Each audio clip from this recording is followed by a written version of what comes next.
स्कूटरची हालत बघा, मागून टेप लावून चिटकवलंय त्याने सर्व.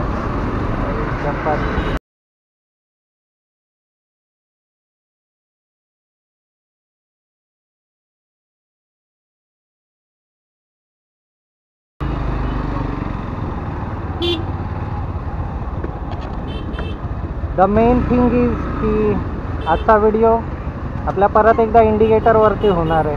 कारण जर तुम्ही माझे कंटिन्यूज व्हिडिओज बघत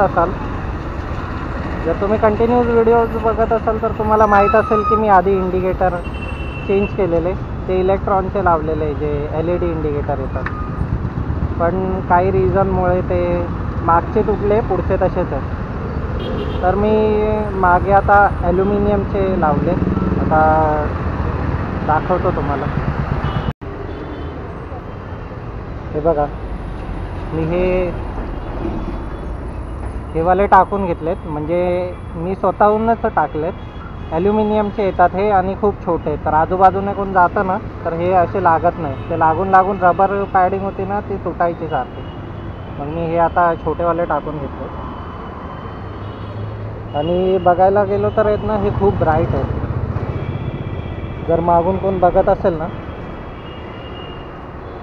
ॲक्च्युली खूप ब्राईट आहे. ॲक्च्युली हे खूप ब्राईट आहेत. म्हणून मी विचार केलेला की असंच बघेन काहीतरी जे ॲल्युमिनियमचं असेल. आणि जर आधीचे माझे तुम्ही व्हिडिओ बघत असाल तर तुम्हाला थोडा अंदाज येईल की जर तुम्ही बाहेरून स्वतःहून लावायला गेलात तर 200 रुपये समथिंग घेतील ते लोक. पण जर स्वतःहून लावायचं असेल तर मी तुम्हाला सांगतो ट्रिक काय असतं ते. हे आतमध्ये जे बघताय ना, हे 4 बोल्ट खोलायला लागतील तुम्हाला. मग हे पूर्ण जे तेल आहे बाईकची ती पूर्ण निघेल. त्यानंतर परत हे तुम्हाला 2 खोलावे लागतील. आणि त्यानंतर इथे आतमध्ये 2 स्क्रू आहेत, ते पण खोलून मग ह्याची जी बेसिक वायरिंग आहे, ॲक्च्युली हे याचे इंडिकेटरचे मागच्या, तर ती तिथून कट करून ह्याच्या वायर त्याला जोडून तुम्हाला परत हे लावून घ्यावं लागेल. एकदा लावायच्या आधी चेक नीट करून घ्या की ते ॲक्च्युली वर्क करतं आहे की नाही. कारण जर तुम्ही लावलात आणि ते वर्क नसेल करत तर तुमची पूर्ण मेहनत पाण्यात जाईल आणि परत तुम्हाला खोलावं लागेल. तर माझ्या मते तर हे व्हॅल्यू फॉर मनी आहे. हे तरी आता चांगले टिकले. कारण जर मी आधी लावलेले ना तर ते हे असे होते, तर ते सारखे लोक येता जाता धक्का मारायचे, तर इथून ते रबर पॅडिंग तुटायची सारखी. तर मग मी ते चेंज करून घेतले. फक्त मागचेच चेंज केले, कारण पुढे जर चेंज केले असते तर ते नंबर प्लेटच्या मागे आले असते, तर समोरच्याला ते समजलं नसतं की नक्की कोणत्या साईडचा. आणि मला विदाऊट इंडिकेटर तर मला जरा पण जमत नाही. मला इंडिकेटर लागतात सतत, जरी आजूबाजूला घ्यायची असेल तरी पण. लेन चेंज करताना पण मी इंडिकेटर देतो, त्यामुळे विदाऊट इंडिकेटर तर मग चालवणं तर इम्पॉसिबल आहे.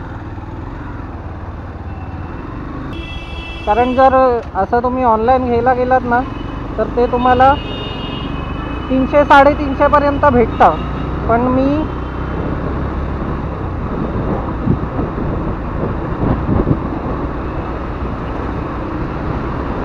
हेच मी काय केलं की जो बाईकचे शॉप्स वगैरे असतात जे मॉडिफाय वगैरे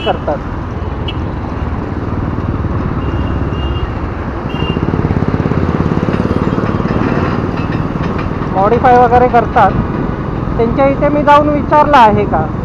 मला 2-4 दुकानं फिरावं लागली, पण मला ते 200 रुपयेमध्ये भेटलं. दॅट्स वाय मी हे प्रेफर करतो की तुम्ही ना दुकानातून घ्या. कारण जर तुम्ही ऑनलाईन घेतलात ना तर त्याच्यावरती GST वगैरे काय लागेल. त्यापेक्षा तुम्ही शॉपमधून परचेस करा, कारण ते बरं पडतं माझ्या मते तरी. आणि काही असेल ना तरी पण शॉपमधूनच घ्या, कारण ऑनलाईन घेतलं ना तर त्याच्यावरती GST लागतो. प्लस तुम्ही तो क्लेम करू नाही शकत. एका अर्थाने तो पैसा पाण्यातच असतो आपला. काहीतरी झालंय यार.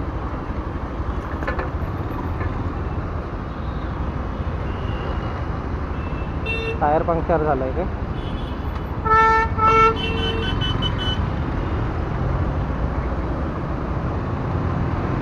PST ची गाडी, टायर पंक्चर झालाय.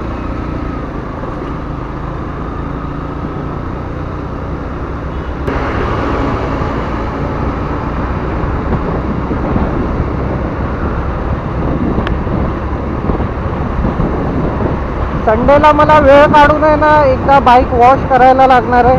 कारण ऑफिसच्या इथे जिथे उभी असते ना बाईक, तिथे गाडीची हालत बघू शकता तुम्ही किती खराब झाली आहे. म्हणून मला संडे टू संडे बाईक धुणं भाग असतं. लोकांना खूप हे पटत नाही, कारण लोक बोलतात की अरे एवढी काय गाडी धुवायची वगैरे वगैरे. पण इवन मला स्वतःलाच खराब वाटतं की बाईक मला क्लीन खूप आवडते.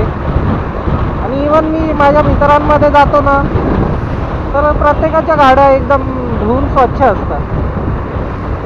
तर त्यामुळे मी अशी बाईक न्यायची बोललो ना तर मला स्वतःलाच लाज वाटते. म्हणून बाईक क्लीन असणं हे मोस्ट इम्पॉर्टंट आहे आपल्या आंघोळ करण्यापेक्षा. हे भाई बसवाले हे लोक डायरेक्ट क्रॉसच टाकतात. माझं तर सरळ मत असतं, बसच्या पुढे मागे साईडला कुठेच राहू नका. जेव्हा जेव्हा चान्स भेटेल ना तेव्हा पळून जावा. कारण एवढी मोठी बस हँडल करणं आहे ना खूप डिफिकल्ट असतं.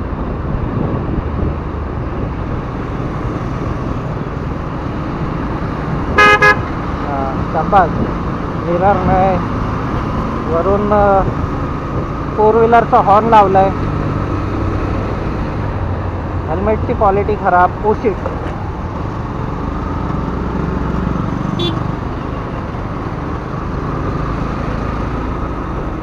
मुंबईच्या खड्ड्यांचं काहीतरी करावं लागणार आहे.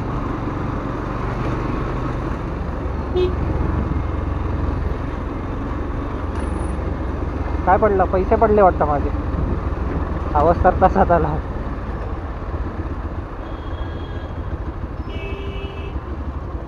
नंबर प्लेट पण तुटली आहे. शाबास.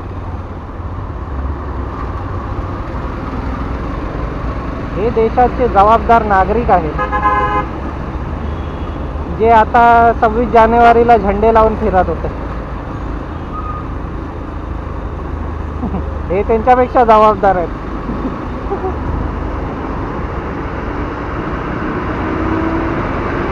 स्कूटरची हालत बघा, मागून टेप लावून चिटकवलंय त्याने सर्व. हे A to B वाले का? A पॉइंट वरून B पॉइंटला जाणार आहे.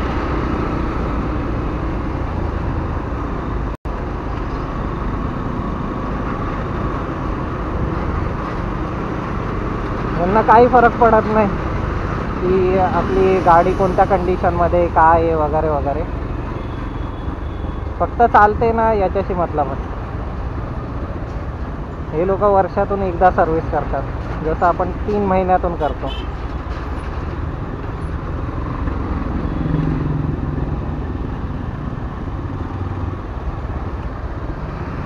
कुठे दाबतोय टॅक्सी. यार मला जास्तच लेट झालं वाटतं, ट्रॅफिक भरपूर आहे.